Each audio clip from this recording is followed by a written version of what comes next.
toute façon, on ne saura jamais la vérité. Parce que si on connaît la vérité, il n'y a plus d'États-Unis.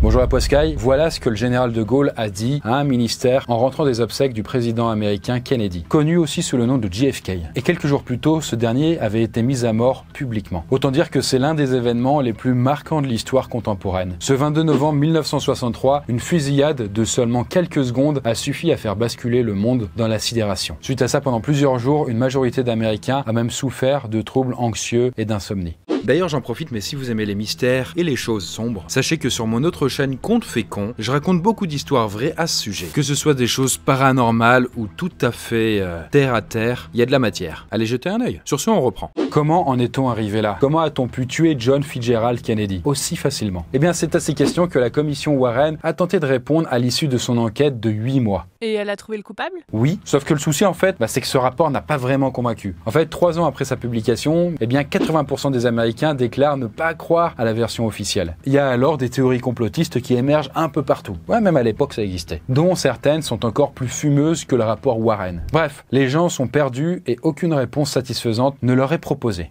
Mais qu'en est-il aujourd'hui? Est-ce que les 60 ans qui nous séparent de cette journée et les 1500 livres écrits à son sujet nous ont apporté plus de recul? Est-ce que des personnes mouillées dans l'affaire ont fini par se confier? Des documents déclassifiés ont-ils permis de donner tort à De Gaulle et de faire émerger la vérité? Eh bien, sans plus attendre, revivons la dernière journée de Kennedy ou ce que l'on en connaît, histoire d'essayer de comprendre ce qui s'est passé ce jour où on a abattu le président des États-Unis en public.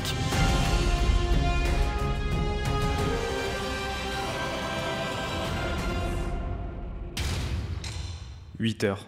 La journée n'a pas encore commencé que Kennedy est déjà contrarié. Nous sommes vraiment dans un pays de fous. C'est ce que le président s'exclame tout en balançant le journal qu'on vient de lui tendre. Et ce journal, c'est le Dallas Morning News. Et sur sa page 22, on peut lire « Bienvenue Monsieur Kennedy ». Bah pourquoi il s'énerve? Eh bien en vrai parce que l'article n'est pas si accueillant qu'il y paraît. Son encadré noir emprunte volontairement la mise en page des avis mortuaires et ça, c'est pas hyper gentil.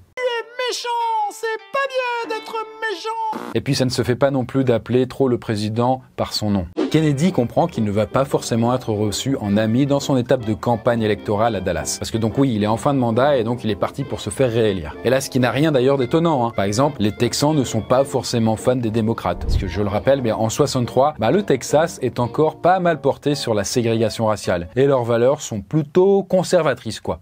C'est un démocrate. Pire que ça. Après bon, qu'importe, on peut pas non plus faire campagne que dans les villes où on est populaire. L'idée c'est quand même de convertir l'ennemi, si vous voyez ce que je veux dire. Et Kennedy, lui, atterrira à Dallas seulement quelques heures plus tard. Et puis, il est également 8 heures quand un certain Lee Harvey Oswald arrive dans le dépôt de livres scolaire de Dallas. Et c'est là qu'il bosse depuis 1 mois. Et ce matin-là, Oswald porte un grand sac en papier qui ne passe pas inaperçu. Et au curieux qui lui demande, eh bien il répond que ce sac contient des tringles à rideaux. 11h33. Le président et sa femme, Jackie, atterrissent à l'aérodrome Dallas Love Field, à 11h33 donc, sous les applaudissements de la foule. Il a quand même des sympathisants, faut pas déconner. L'accueil là est plutôt amical, à l'exception d'une banderole où il est écrit « Vous êtes un traître ». Le basique, rien de bien menaçant pour l'instant.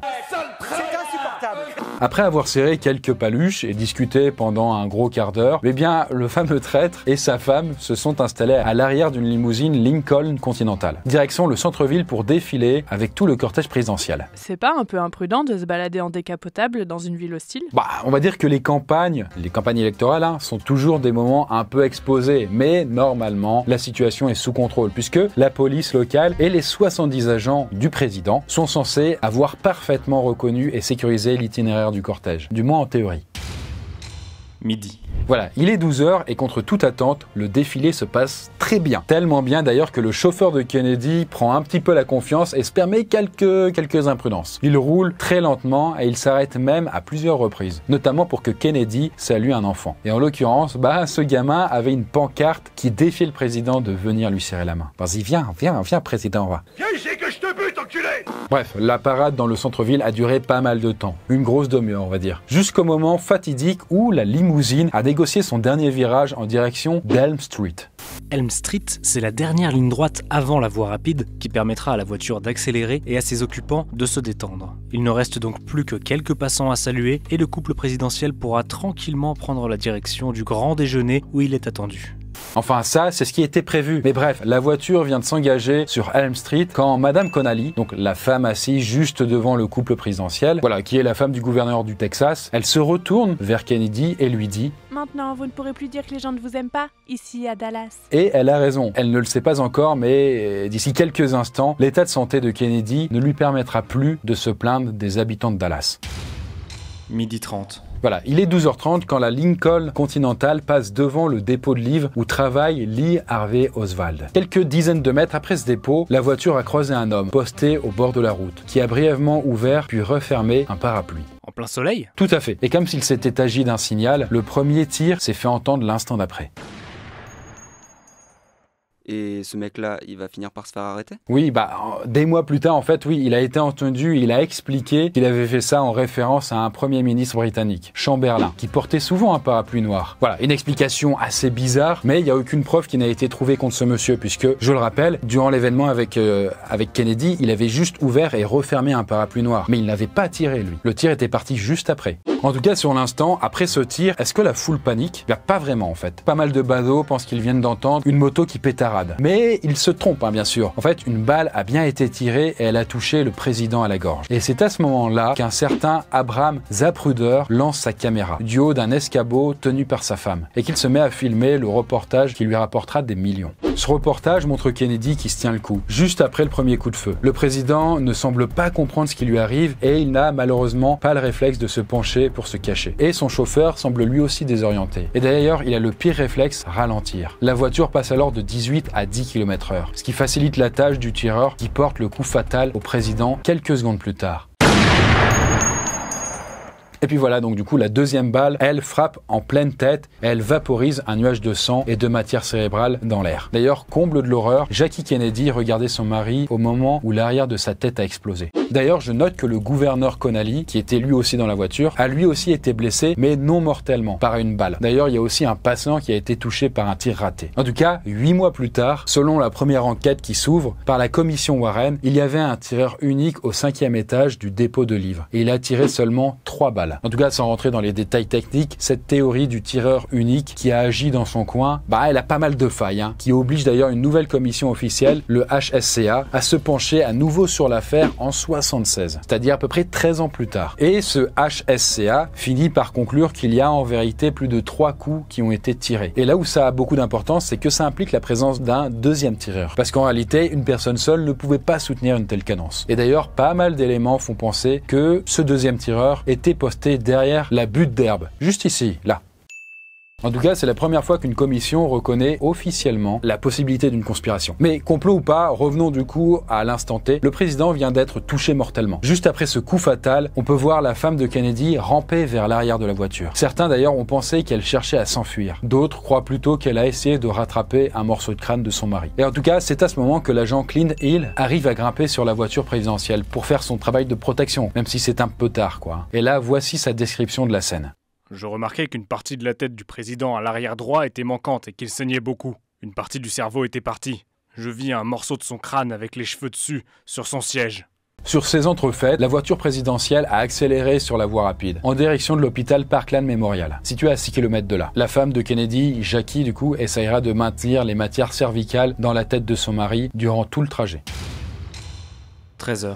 Bien, il est 13h quand la mort du 35e président des États-Unis est déclarée par les médecins. Leurs tentatives de trachéotomie et de réanimation n'ont pas porté leurs fruits. Ça doit être assez fou, mais imaginez du coup les médecins qui reçoivent des gens dans des tristes états tous les jours. Là, ils voient popper le président ou ce qu'il en reste. Ça a dû être vraiment particulier, quoi. Et d'ailleurs, la suite est tout aussi particulière. Puisque en fait, un peu plus tard, le médecin légiste du comté de Dallas s'est présenté à l'hôpital en vue de pratiquer l'autopsie du président, conformément à la loi. C'est-à-dire donc du coup par autopsie là, donc l'idée c'est de récolter toutes les informations utiles pour essayer de comprendre ce qui s'est passé. Voilà, les éléments qui pourraient servir à l'enquête pour plus tard. Mais à ce moment-là, le Secret Service du président, donc sa garde rapprochée, ne l'entend pas de cette oreille. Parce que selon eux, la dépouille doit être autopsiée à Washington. Là, le ton est monté, mais le légiste a fini par lâcher l'affaire au moment où les hommes du Secret Service ont sorti leurs armes. Donc voilà, clairement, c'était pas un patient comme les autres.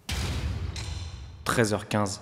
Il est donc 13h15 et J.D. Tippit, un policier, vient d'être abattu de 4 balles à bout portant, dont une dans la tête. Et là, c'est très peu commun d'ailleurs qu'on s'en prenne aux policiers à Dallas. Et il y a un lien avec l'attaque de Kennedy 45 minutes plus tôt? Oui, et selon les deux commissions, c'est Lee Harvey Oswald qui a commis le double assassinat. Voilà, pour rappel, c'était le mec qui était dans le dépôt de livres au moment où Kennedy passait devant et qui trimballait une prétendue tringle à rideau le matin même. Et ça, d'après la commission Warren, Oswald a tué le flic pour échapper à un contrôle d'identité. Et accessoirement d'ailleurs pour éviter de se faire arrêter pour le meurtre du président. Notre fugitif a ensuite pris la direction d'un cinéma pour mater un petit film et pour se détendre après une dure journée de labeur. D'ailleurs, il est entré sans payer.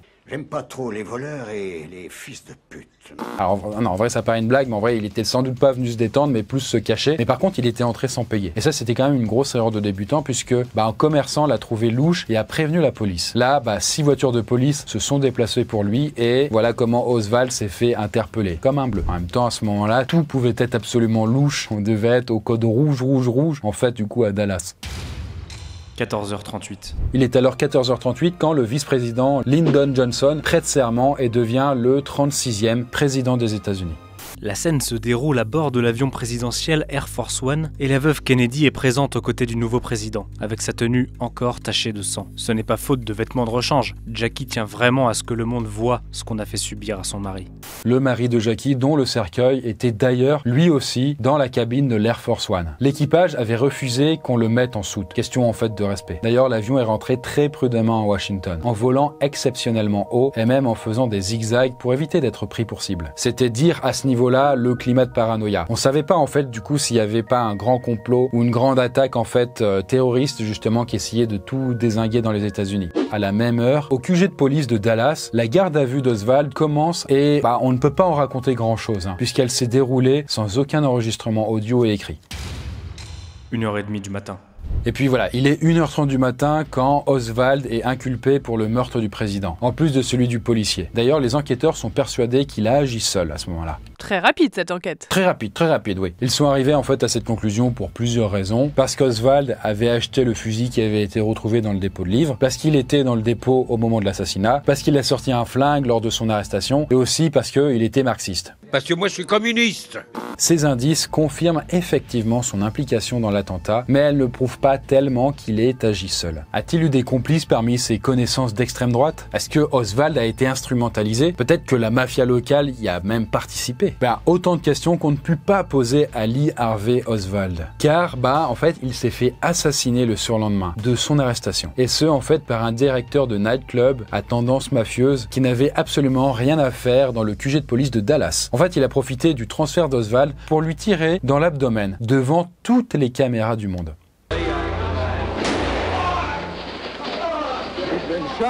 Et finalement, Lee Harvey est décédé dans le même hôpital que Kennedy, après seulement 48 heures de décalage. Alors là, plein de théories peuvent coexister. Est-ce que Oswald connaissait des choses sombres et compromettantes sur le président? Risquait-il de balancer des complices? En tout cas, la dernière phrase qu'il a prononcée devant des journalistes peut en donner l'impression. I'm just a patsy. Ce qui signifie en français « je ne suis qu'un pigeon ». Et comme nous le disions, la commission HSCA finira par conclure 13 ans plus tard que le président avait vraisemblablement été victime d'une conspiration. En même temps, ça devenait quand même difficile à nier quand on sait que le frère de Kennedy allait se faire lui-même assassiner 5 ans après dans des circonstances très troublantes. Sans même compter la bonne quinzaine d'autres personnes qui sont décédées en lien avec l'assassinat de Kennedy. Mais alors, qui aurait pu piloter cette probable conspiration? Le HSCA ne s'est jamais prononcé sur la question. Certains enquêteurs, d'ailleurs indépendants, pensent que c'est la mafia qui a fait le coup. D'autres ont accusé une grande variété de personnes, comme Johnson, Nixon, le complexe militaro-industriel, les pétroliers texans, le FBI ou même la CIA. Alors certes, le FBI et la CIA ont fait disparaître pas mal de pièces tout au long de l'enquête, et leur comportement de cette époque échappait parfois au contrôle politique. Mais rien ne permet de les accuser d'avoir tout piloté, cela dit. Surtout que, faut pas oublier un truc, c'était leur rôle d'assurer la sécurité du président. Et ils ont échoué. Leurs manigances ont donc simplement pu servir à dissimuler leurs erreurs. En tout cas, comme je le disais en intro, il y a bien eu à peu près 1500 bouquins qui se sont emparés du phénomène. Et là-dedans, on a vu passer tout et n'importe quoi, que ce soit des révélations fracassantes que JFK risquait d'annoncer au monde entier et qui étaient beaucoup trop compromettantes pour qu'il reste vivant, que ce soit ses soucis politiques ou que ce soit encore d'autres complots. En tout cas, la famille Kennedy avait beaucoup d'ennemis. Et comme l'avait prévu De Gaulle, on ne saura certainement jamais avec certitude lequel a bien pu ourdir la conspiration contre le président.